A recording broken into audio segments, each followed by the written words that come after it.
بسم اللہ الرحمن الرحیم۔ حضرت سیدنا ابو اسحاق رحمۃ اللہ علیہ فرماتے ہیں کہ ایک شخص ہماری محفل میں آیا کرتا تھا، مگر اس کا آدھا چہرہ ہمیشہ چھپا رہتا تھا۔ ایک مرتبہ میں نے اس سے پوچھا کہ تم اپنا آدھا چہرہ چھپائے رکھتے ہو، آخر اس کے پیچھے کیا وجہ ہے؟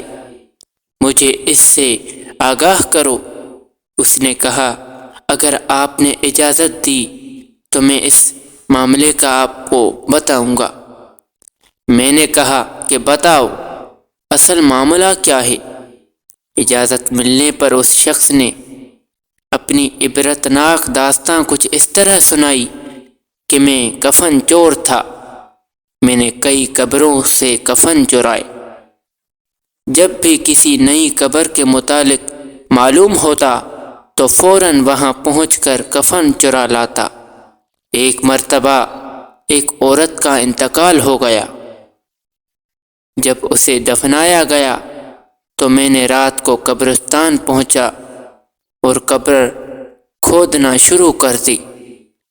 جب اینٹیں ہٹا کر کفن کی ایک چادر نکالی اور دوسری چادر کھینچنے لگا تو اچانک اس عورت کی بے جان جسم نے حرکت کی اور چادر کو تھام لیا۔ میں نے کہا، تمہارا کیا خیال ہے؟ تم مجھ پر غالب آ جاؤ گی؟ ایسا ہرگز نہیں ہو سکتا۔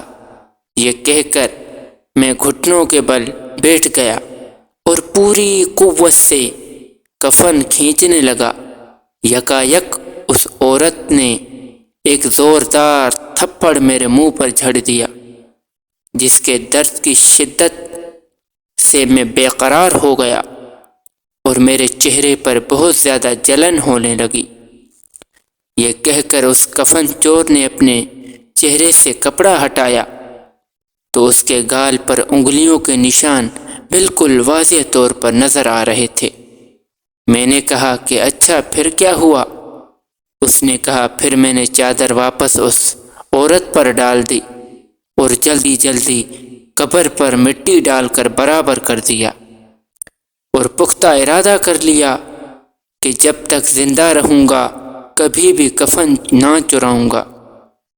اللہ میرے سابقہ گناہوں کو معاف فرمائے اور مجھے توبہ پر استقامت دے۔ حضرت سیدنا ابو اسحاق رحمۃ اللہ علیہ فرماتے ہیں کہ اس کفن چور کا سارا واقعہ لکھ کر میں نے حضرت سیدنا ابو عزیز رحمۃ اللہ علیہ کی طرف روانہ کیا۔ انہوں نے یہ جواب لکھ کر بھیجا کہ اس سے پوچھیں کہ جو مسلمان قبلہ رخ دفنائے دیے گئے تھے، کیا سب کے چہرے قبلہ کی طرف تھے یا قبلہ سے پھر چکے تھے؟